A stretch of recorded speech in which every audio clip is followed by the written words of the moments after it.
আসসালামু আলাইকুম। ব্রাহ্মণবাড়িয়া ৩ আসনে বিশেষ করে বিজয়নগর এবং সদর এলাকার সমস্ত ভোটারদেরকে জানাচ্ছি শুভকামনা।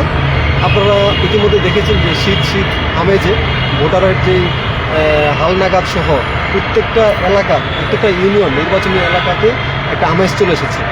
আপনারা জানেন যে ইতিমধ্যে সারা দেশের সমস্ত পত্রপত্রিকাগুলোতে, টেলিভিশনগুলোতে আমার নিউজ এসেছে জাতীয় ঐক্যজোট থেকে ব্রাহ্মণবাড়িয়া ৩ আসন থেকে আমি মনোনয়ন পেয়েছি।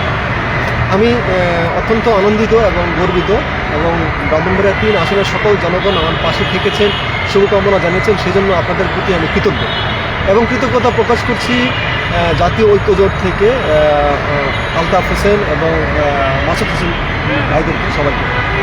তো আমি যেই কথাটা বলতে চাই যে আমাদের এলাকাতে বিশেষ করে ব্রাহ্মণবাড়িয়া ৩ আসনের উন্নতির জন্য একজন দক্ষ এমপি এবং একজন মন্ত্রীর প্রয়োজন। আপনি জানেন যে ব্রাহ্মণবাড়িয়া ৩ আসন থেকে ধানের শীষ মানে বিএনপি থেকে ইঞ্জিনিয়ার খালেদ মাহবুব শ্যামল ভাই, এবং হলো জামাত ইসলাম থেকে জুনায়েদ হাসান ভাই সহ এনসিপি এবং অন্যান্য দল থেকে অনেকেই দাঁড়িয়ে আছেন। আমি সবাইকে শুভকামনা জানাচ্ছি। আমার এই মুহূর্তে যে জিনিসটা প্রয়োজন, আমার একজন এমপি হওয়ার থেকে প্রয়োজন একজন দক্ষ মন্ত্রী আসা আমাদের এই জেলা থেকে। আমি হয়তো প্রচুর ভোট পাবো, কারণ আপনারা জানেন যে বাংলাদেশ যুব সমাজ সেটার প্রতিষ্ঠাতা সভাপতি আমি, এবং ন্যাশনাল জার্নালিস্ট অ্যান্ড মিডিয়া অ্যাসোসিয়েশনের প্রতিষ্ঠাতা সভাপতি। তো পক্ষান্তরে এলাকাতে প্রচুর ধরনের সংগঠন আছে, সোশ্যাল ওয়ার্ক অ্যাক্টিভিটি এবং রাজনৈতিক যে অ্যাক্টিভিটিগুলো আছে সেগুলোতে আছি। প্রচুর পরিমাণে সমাগম এবং শুভকাঙ্ক্ষী এবং ভোটার আমার রয়েছে। আমি আশা করি আমি একটা পর্যাপ্ত এবং ভালো একটা ফাইট দিতে পারতাম, কিন্তু আমি মনে করছি এই মুহূর্তে নির্বাচন থেকে সরে যাওয়াটাই উত্তম। কেন আপনি সরে যেতে চাচ্ছেন? কেন সারা দেশ যখন জানছে আপনি নির্বাচনে আসছেন, তখন আপনি সেই নির্বাচনটা করতে চাচ্ছেন না?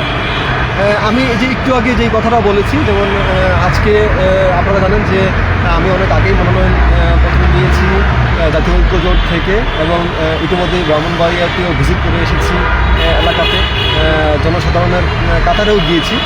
কিন্তু আমি যেই জিনিসটা চাই যে আমার তো আরও অনেক সময় আছে। এই মুহূর্তে আমার থেকে যে যোগ্য ব্যক্তিরা আছেন তাদেরকে আমি প্রায়োরিটি দিতে চাই, তারা এগিয়ে আসে এবং আমার ব্রাহ্মণবাড়িয়া ৩ আসনকে আমি সর্বময় আমার নিজের স্বার্থ থেকে আমি চিন্তা করছি দেশের স্বার্থটা এগিয়ে নিয়ে যাওয়ার জন্য, আমার এলাকার উন্নয়নের জন্য, এলাকাতে ভালো একটা প্রচেষ্টা আনার জন্য।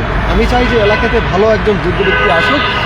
আমি তাদের কাউকেই অবমূল্যায়ন করব না, তারা আসুক এবং একজন সেখান থেকে মন্ত্রী হয়ে আসুক, সেই শুভকামনায় আমি করছি। সেই জন্যই আমি মূলত আমার আসন থেকে, আমি আমার জোট থেকে নির্বাচনটা প্রত্যাহার করছি। আমি নিজেকে গুটিয়ে নিচ্ছি, কারণ আমি সামনে আরও সুযোগ আছে।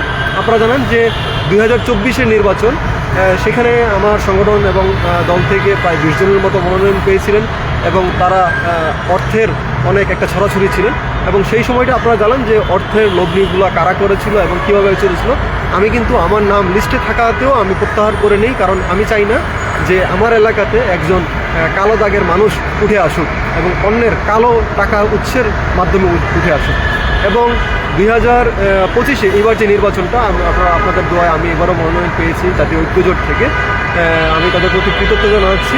তবে এই বয়োজ্যেষ্ঠ এবং এলাকার যে যোগ্য, আমার থেকে যোগ্য যারা আছে তাদেরকে সম্মান জানানোর জন্যই এলাকাতে একজন সঠিক মূল্যায়নের নেতা, বিশেষ করে একজন মন্ত্রী হিসেবে উঠে আসার জন্যই আমি আমার ভোটারদেরকে বলবো যে আপনারা পাশে থাকুন এবং এলাকাতে একজন যোগ্য ব্যক্তি এবং সঠিক লোককে নির্বাচন করুন, সে প্রত্যাশাই করতেছি।